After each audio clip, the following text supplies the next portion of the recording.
Balaji recording studio Jadavpur. Presented by Videshi Lal entertainment.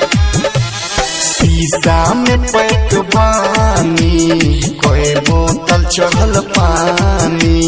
शीशा में pack बानी कोई बोतल चढ़ल पानी। छोड़ के आईनी बड़ी गलती कोई चिंता न करो बतानी। शीशा में पैक बानी कोई बोतल चढ़ल पानी। शीशा में पैक बानी कोई बोतल चढ़ल पानी। Presented by Videshi Lal entertainment. Balaji recording studio Jadavpur. Music by DJ Mohan.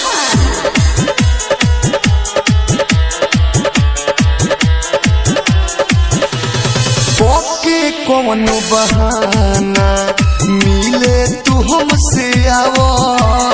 कवना बड़ा हॉस्पिटल में जान तू हमसे बतावा।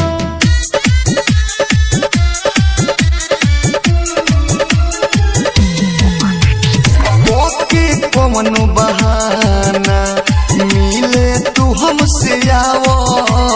कवना बड़ा हॉस्पिटल में जान तू हमसे बतावा।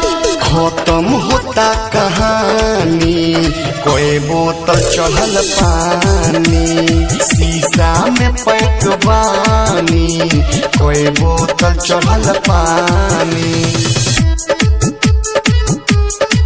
Presented by Videshi Lal entertainment. Music by DJ Mohan.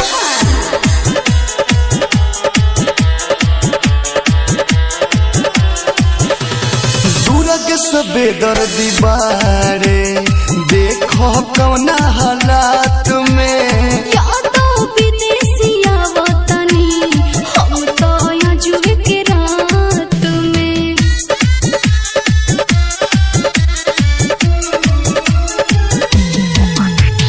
दूरग सबे दर्दी बारे देखो कौना हालात में। यादो विदेशिया वतनी हम तो यहाँ जुए के रात में। चिंता में अंशुबानी कोई बोतल चढ़ल पानी।